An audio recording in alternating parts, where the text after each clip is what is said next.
ഒപ്പം മറ്റൊരു പ്രധാനപ്പെട്ട വിവരം പുറത്തു വരുന്ന വിനോദ്, യുദ്ധം അവസാനിപ്പിക്കാൻ ഒരു വശത്ത് മധ്യസ്ഥർ മുഖേന അമേരിക്കയുടെ ശ്രമമൊക്കെ നടക്കുമ്പോൾ അമേരിക്കൻ പ്രസിഡന്റ് ഡൊണാൾഡ് ട്രംപ് അയാളുടെ പ്രകോപനം തുടരുകയാണ് എന്നുള്ളതാണ്.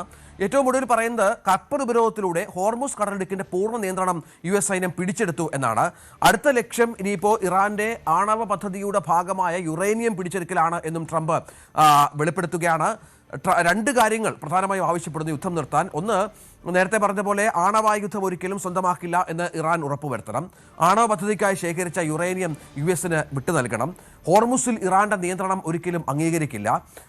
ഇസ്രായേൽ പ്രധാനമന്ത്രി ബെഞ്ചമിൻ നെതന്യാഹു പറയുന്നത് ഇറാൻ ആണവ പദ്ധതികൾ ഉപേക്ഷിക്കണം, വിമത സംഘടനകൾക്ക് നൽകുന്ന പിന്തുണ അവസാനിപ്പിക്കണം, ബാലിസ്റ്റിക് മിസൈൽ നിർമ്മാണം ഉപേക്ഷിക്കണം. ഇക്കാര്യങ്ങളിൽ ഇറാൻ വഴങ്ങുന്ന കാര്യത്തിൽ യാതൊരു ഉറപ്പുമില്ല. ഇതൊക്കെയാണ് ട്രംപിനെയും നെതന്യാഹുവിനെയും ഒക്കെ ചൊടിപ്പിക്കുന്നത്. അതേസമയം പാകിസ്ഥാനും തുർക്കിയും മധ്യശ്രമങ്ങൾ നടത്തുന്നുമുണ്ട്. ഇതിപ്പോൾ ഈ ട്രംപിൻ്റെ അവകാശവാദം കേട്ടാൽ പരാജയപ്പെട്ട ഒരു പ്രസിഡന്റിൻ്റെ ജൽപ്പനമായി മാത്രം കണ്ടാൽ പോരെ വിനോദ്. കാരണം ഇത്രയധികം ഉപരോധങ്ങൾ ഏർപ്പെടുത്തിയിട്ടും ഹോർമുസിൽ പൂർണ്ണമായും തങ്ങളുടെ കൈകളെത്തിക്കാൻ അമേരിക്കയ്ക്കായിട്ടില്ല. ഇറാനും പറയുന്നുണ്ട് ഞങ്ങൾ ഹോർമുസ് നിയന്ത്രിക്കുമെന്ന്. രഞ്ജിത്ത്, ട്രംപിൻ്റെ പ്രസ്താവനകൾ പലതും നമ്മൾ മുഖവിലേക്ക് എടുക്കേണ്ടതില്ല എന്ന് തന്നെയാണ്. കാരണം അദ്ദേഹം ഓരോ ദിവസവും ഒരു 3-4 നിലപാടുകളെങ്കിലും പറയുന്ന ഒരു ലോകരാഷ്ട്രത്തിൻ്റെ തലവനായി മാറിയിരിക്കുന്നു. കഴിഞ്ഞ ദിവസം അദ്ദേഹം പറഞ്ഞത് ഇസ്രായേലിൻ്റെ പ്രധാനമന്ത്രിയാകണമെന്നാണ്. അതായത് അമേരിക്കൻ പ്രസിഡന്റ് പദവി പൂർത്തിയായി കഴിഞ്ഞാൽ തനിക്ക് ഇസ്രായേലിൽ പോകണമെന്നും അവിടെ പ്രധാനമന്ത്രിയാകണമെന്നുമാണ്. നേരത്തെ അദ്ദേഹം പോപ്പിനേക്കാൾ വലിയ ആളാണെന്ന് പ്രഖ്യാപിച്ചു. യേശുക്രിസ്തുവാണെന്ന് അദ്ദേഹം പറയുന്നു. അദ്ദേഹത്തിന് സമാധാനത്തിനുള്ള നോബൽ സമ്മാനം വേണമെന്ന് പറയുന്നു.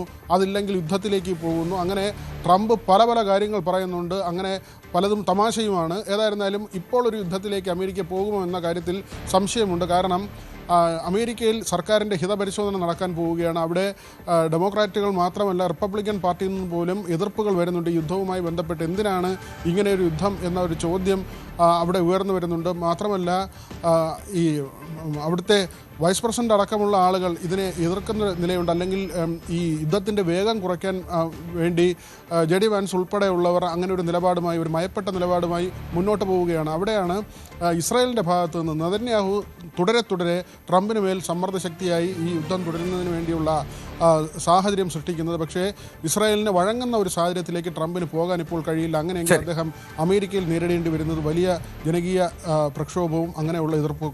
ശരി വിനോദ വിവരങ്ങൾ പങ്കുവെക്കുകയായിരുന്നു. ഇതിനിടയിൽ മറ്റൊരു പ്രധാനപ്പെട്ട വിവരം പുറത്തു വരുന്നത് $100 കോടി നഷ്ടം.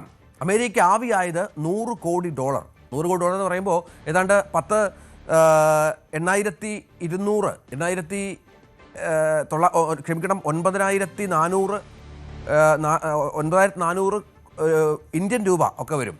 ഇറാൻ്റെ പരമാധികാരം അടിയറവ് വെക്കൽ നിലപാടിൽ ഇറാൻ മുന്നോട്ട് പോകുമ്പോൾ അമേരിക്കയുടെ ഡ്രോൺ ശേഖരത്തിൻ്റെ MQ-9 റീപ്പർ ഡ്രോൺസ് എന്നാണ് അതിൻ്റെ പേര്, 20% ഇറാൻ്റെ പ്രത്യാക്രമണത്തിൽ തകർന്നു എന്ന് സ്ഥിരീകരിക്കാത്ത റിപ്പോർട്ടുകളാണ് ഇപ്പോൾ പുറത്തു വന്നിരിക്കുന്നത്.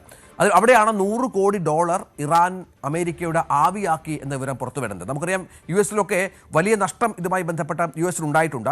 US-ൽ ട്രംപിനെതിരെ വലിയ വിമർശനമുണ്ടായതും അനാവശ്യമായ യുദ്ധമെന്നും സാമ്പത്തിക സ്ഥിതി വല്ലാതെ മോശപ്പെടുത്തിയ യുദ്ധമെന്നും എന്നൊക്കെ പറയുമ്പോൾ അമേരിക്കയുടെ ആയുധ ശേഖരത്തിൻ്റെ 20% നഷ്ടപ്പെട്ടു എന്നുള്ളത് ചെറിയ തിരിച്ചടിയൊന്നുമല്ല. ഇത്തരം പ്രശ്നങ്ങളൊക്കെയാണ് നേരത്തെ വിനോദ് പറഞ്ഞ പോലെ അമേരിക്കയെ തങ്ങളുടെ ഈ യുദ്ധത്തിൽ നിന്ന് പിന്മാറാൻ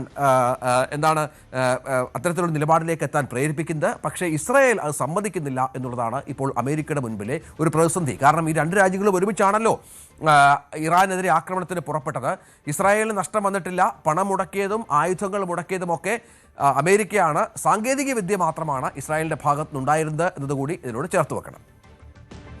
ഇതിനിടെ കരാറിലെത്തിയില്ലെങ്കിൽ ബോംബാക്രമണം പുനരാരംഭിക്കുമെന്ന ട്രംപിൻ്റെ ഭീഷണിക്കിടയിൽ ഹോർമുസിന് ചുറ്റുമുള്ള സൈനിക നിയന്ത്രണം വ്യാപിപ്പിക്കാൻ ഇറാൻ തീരുമാനിച്ചിരിക്കുകയാണ്. ഇതിന്റെ ഭാഗമായി പുതിയ മാപ്പ് ഇറാൻ പ്രസിദ്ധീകരിച്ചു. കൂടുതൽ വാർത്തകൾക്ക് News 18 Keralam YouTube channel subscribe ചെയ്യുക.